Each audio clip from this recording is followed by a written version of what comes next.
وقل رب زدني علما. Pemikiran-pemikiran Israiliyat, pemikiran-pemikiran yang bersumber dari Yahudi Nasrani yang masuk ke dalam pemikiran Islam, yang disusupkan ke dalam pemikiran orang-orang Islam dengan alasan modernisasi. Karena sekarang dunia itu seakan-akan ketika bicara sesuatu yang modern, rujukannya siapa? Rujukannya mesti Barat. Barat mesti sebagai rujukannya. Dari sini akhirnya pemikiran-pemikiran Israiliyat, pemikiran-pemikiran Yahudi Nasrani dimasukkan dengan alasan apa? Modernisasi. Begitu juga dampak dari globalisasi. Dunia sekarang itu seakan-akan sudah nggak ada batasnya, sudah jadi satu. Aktivitas orang di Amerika sana di saat yang sama bisa kita saksikan dari sini. Kalau dulu orang mau dengar kabar dari Amerika sana, itu butuh waktu berbulan-bulan baru kabar itu sampai di Indonesia. Orang kirim surat gitu, dikirim pakai apa? Bukan pesawat. Nah, dikirim lewat kapal laut. Nah, nanti sekian bulan baru sampai. Dapatnya apa? Surat. Sekarang nggak perlu begitu. Ketik pesan, kirim lewat WA. Kalau enggak, pencet nomor telepon, alu. Disingkat telepon, alu apa? Assalamualaikum. Nah, pengaruh apa itu tadi? Pengaruh modernisasi.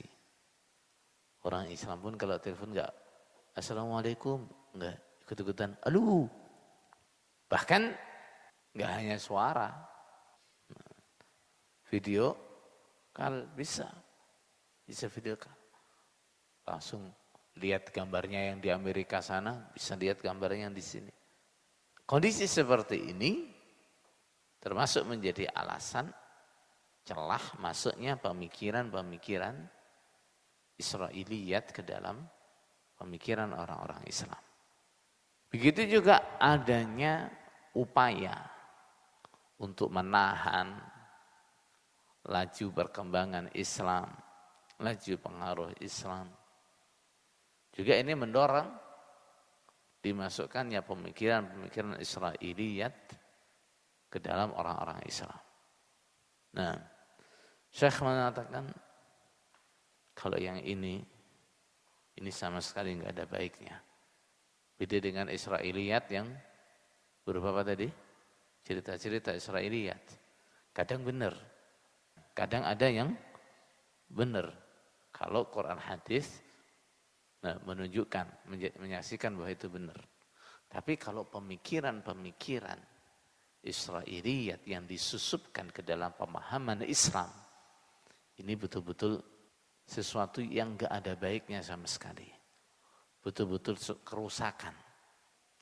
Masalahnya orang Islam banyak yang lupa, banyak yang lalai. Banyak dai-dai yang luput mengamati masalah seperti ini. Banyak tokoh-tokoh Islam yang luput mengamati masalah ini. Sehingga hampir enggak ada perhatian bahwa ini adalah pemikiran Israiliyat yang masuk ke dalam pemikiran Islam. Bahkan yang lebih memprihatinkan lagi adalah sebagian orang sadar itu adalah pemikiran Israiliyat. Itu bukan bagian dari Islam. Tapi mereka memilih mengikuti, tunduk, merasa enggak berdaya, atau bahkan merasa apa? Itu lebih baik daripada ajaran Islam dan seterusnya. Maka supaya berhati-hati. Contohnya apa? Contohnya apa? Termasuk pemikiran Israiliyat. Misalnya adalah masalah ta'addud. Apa ta'addud? Ta'addud zaujat. poligami. Di dalam Islam, apa hukumnya poligami itu? Halal. Bahkan sebagian besar ulama mengatakan poligami bagi orang yang mampu itu lebih baik daripada punya satu istri. Kemudian pemikiran barat sengaja dimasukkan ke dalam orang-orang Islam. Dikatakan poligami itu budaya kuno. Tidak menghormati perempuan, merendahkan perempuan. Sekarang sudah enggak relevan lagi. Begitu, akhirnya banyak orang-orang Islam terpengaruh dengan pemikiran seperti ini. Akan ada yang sengaja membuat tulisan-tulisan yang menentang poligami. Membuat gerakan-gerakan yang menentang poligami. Bahkan yang punya otoritas membuat peraturan yang melarang poligami. Sebagian enggak segitu, enggak menolak poligami, tapi mempersulit prosesnya. Misalnya, yang berpoligami harus dapat izin istrinya dulu. Yang mau poligami harus dapat izin, dapat restu dari istrinya. Bahkan restu itu enggak cukup dengan lisan. Harus ada pernyataan di pengadilan bahwa istri mengizinkan suaminya berpoligami. Padahal jarang sekali perempuan mengizinkan suaminya poligami. Hampir enggak ada, kalaupun ada itu mungkin dari sekian ratus itu cuma satu orang mungkin. Umumnya wanita yang enggak mau wahdiratil anfusus syuh. Setiap orang itu pasti sifatnya pelit. Termasuk dalam masalah rumah tangga. Masalah pernikahan. Setiap perempuan maunya ya suami dia, ya untuk dia saja.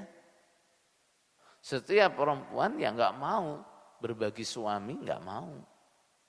Kalaupun ada yang mau itu biasanya ada faktor-faktor yang luar biasa. Dengan alasan poligami sudah enggak relevan, poligami itu enggak menghargai perempuan, melecehkan perempuan dan seterusnya. Kemudian menolak poligami, mempersulit poligami. Padahal kalau dia sadar, kalau dia fair, kalau dia berpikir insaf, poligami di zaman sekarang ini lebih relevan daripada zaman dulu. Kebutuhan poligami zaman sekarang itu lebih nyata daripada zaman dulu. Kenapa? Jumlah perempuan zaman sekarang lebih banyak daripada zaman dulu. Perbandingan laki-laki dan perempuan zaman sekarang jauh lebih tinggi dengan perbandingan laki-laki dan perempuan zaman dulu. Sekarang misal, kita ambil angka yang paling rendah. Perbandingan laki-laki dan perempuan itu 1:4 misalnya. Jadi kalau kita lihat di sekitar kita sini aja, perbandingan itu enggak 1:4 ya. Coba lihat dari anak-anak di sekitar kita ini, di komplek kita ini. Yang laki-laki berapa? Yang laki-laki 1. Yang perempuan berapa tuh? Ada berapa? 7, hampir 10. Hampir 10. Oh, yang laki-laki 2 katanya. Seandainya semua laki-laki itu beristri 4, itu masih banyak perempuan yang tidak punya suami. Apalagi kemudian dibatasi laki-laki hanya boleh nikah 1. Maka semakin banyak perempuan yang tidak bersuami akhirnya. Perempuan-perempuan yang tidak menemukan jodohnya. Seandainya dia itu perempuan yang baik, kita melihat dia Kasihan. Sampai tua, bahkan ada yang seumur hidupnya tidak menemukan jodohnya, ada. Kemudian yang tidak kuat imannya, kita lebih prihatin lagi. Yang tidak kuat imannya akhirnya kemana? Menjajakan dirinya. Akhirnya dia jadi permainan, mangsanya orang-orang yang nakal. Coba, orang-orang yang mengingkari poligami, apakah mereka berpikir begitu? Mereka menolak poligami tapi membiarkan perzinaan. Bahkan na'udzubillah sebagian perempuan juga berpikir begitu. Suaminya zina, dia nggak begitu cemburu. Suaminya poligami, dia ngamuk-ngamuk. Sebagian laki-laki juga berpikir konyol. Kalau poligami nambah beban, tanggung jawab katanya. Lebih baik zina. La haula wala quwwata illa billah. Sampai ada yang bikin peribahasanya setan tapi ini katanya. Nah, menggambarkan katanya, lebih baik beli sate daripada pelihara kambing katanya. Kalau beli sate, bayar 25.000, 50.000, makan sate sudah. Gak perlu cuci piring, gak perlu nguliti kambing, gak perlu apalagi ngasih makan kambing, gak perlu bikin kandang kambing, gak perlu, langsung makan satenya. Lebih murah katanya. Ini konyol. Orang merasa lebih baik zina, harganya murah, gak ada tanggung jawab setelahnya, daripada poligami, nambahi bebannya. Harus bikin rumah lagi buat istri kedua, nambah lagi jatah belanja untuk istri kedua dan seterusnya. Saudara sekalian, sesuatu yang mereka katakan murah, mungkin iya itu murah, tapi bahayanya, akibatnya, mudaratnya jauh lebih besar. Jauh lebih besar. Katakan dia makan murah, tapi akibat dia dari makan murah itu timbul banyak penyakit, timbul banyak kerusakan yang jauh lebih mahal. Ketika naudzubillah misalnya dia terkena penyakit apa? Penyakit kelamin. Yang paling ngeri apa? HIV. Berapa besar kerugian yang dia derita? Berapa besar malu yang dia tanggung? Lebih murah mana dengan poligami? Orang yang poligami walaupun istrinya 4, dijamin gak akan kena penyakit kelamin. Walaupun gonta ganti pasangan, tapi kalau lewat nikah, dijamin gak akan kena penyakit kelamin. Karena ini adalah cara yang diizinkan oleh syariat. Tapi sayangnya, pemikiran-pemikiran barat dengan alasan modernisasi, dengan alasan hak asasi wanita dan seterusnya, dimasukkan ke dalam pemikiran orang Islam, sehingga sesuatu yang halal, sesuatu yang utama, sesuatu yang baik, sesuatu yang disyariatkan oleh Islam, berusaha untuk diperangi. Tolak poligami. Sampai ada yang bikin partai, slogannya apa? Tolak poligami. Alhamdulillah partainya nggak laku. Alhamdulillah partainya nggak laku. Karena apa? Ini sebenarnya adalah ajakan kepada kerusakan. Mengajak kepada kerusakan. Yang dia katakan menjaga haknya perempuan itu justru menghalangi perempuan untuk mendapatkan haknya. Setiap perempuan berhak menikah. Ya enggak? Setiap perempuan berhak menikah. Yang berhak menikah bukan hanya perempuan 1, 2, 3, enggak. Semua perempuan berhak menikah. Semua perempuan berhak mendapatkan jodohnya.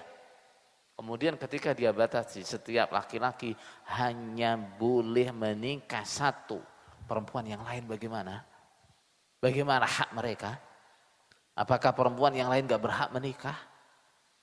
Ada lagi alasan-alasan yang sepertinya sesuai dengan dalil. Biasanya wanita menghalangi suaminya untuk berpoligami dengan alasan yang sepertinya itu syar'i. Apa? Mas, kalau sampai nanti wayuh, kemudian gak bisa adil, nanti hari kiamat pundak sampean miring sebelah gimana? Sampean mau wayuh, sampean yakin bisa adil? Sepertinya syar'i itu. Sepertinya hujah yang benar tuh. Tapi itu sebenarnya hanya untuk menghalangi terjadinya apa? Perwayuhan. Nah, untuk menghalangi terjadinya apa? Poligami. Kalau laki-laki yang pintar jawabnya gimana? Kalau saya enggak wayuh, bagaimana saya tahu saya bisa adil apa enggak? Kalau saya enggak wayuh, bagaimana saya bisa tahu saya bisa adil apa enggak? Jadi, ini contoh. Nah, yang lain, masalah-masalah yang lain banyak. Pemikiran-pemikiran barat yang dimasukkan ke dalam cara berpikirnya orang Islam. Yang jelas itu bertentangan dengan Quran hadis.